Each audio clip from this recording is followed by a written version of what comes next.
TTV கட்சி ஆரம்பிச்சு எதுக்கு ஆரம்பிச்சாரு? துரோகத்தால் வீழ்த்தப்பட்டோம் என்று சொன்னார். இல்ல, அவர் அரசியல் தலைவர் கிடையாது. சின்னம்மாவுடைய உடன் பிறந்த சகோதரி மகன், அவருடைய அடையாளம். சின்னம்மாவுக்கு உறுதுணையா இருந்தார். சின்னம்மா அம்மாவுக்கு உறுதுணையா இருந்தாங்க. இதை தவிர இவர் ரோல் என்ன அதிமுகவுக்கு? சின்னம்மா பரப்புன அக்ரகாரத்துக்கு போயிட்டாங்க. சின்னம்மாவுக்கு கொடுமை பிஜேபி செய்தது.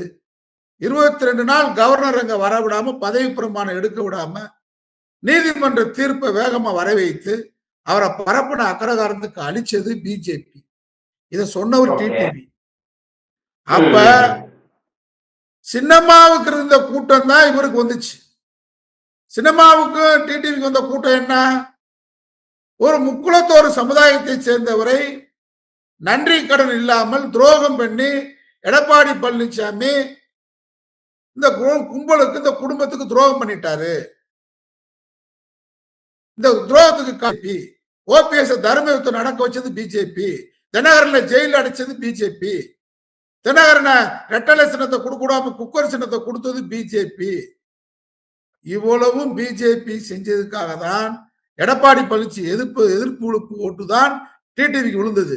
இப்ப அந்த எடப்பாடி பழனிசாமி முதலமைச்சர் ஆகும்னு சொன்னா எப்படி ஓட்டு போடுவான்? இது திமுக ஆதரவான ஓட்டா மாறிடும்.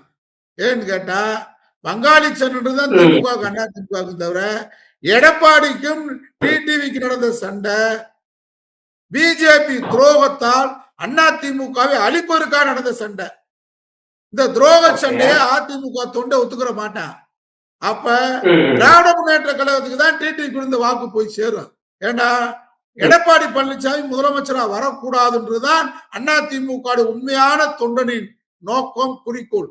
அதற்காக விழுந்த ஓட்டு தான் டிடிவி விழுந்த ஓட்டு. அதனால டிடிவிக்கு நாடாளுமன்றத்தில் விழுந்த ஓட்டு இந்த திமுகவுக்கு அணிமாறிடும்.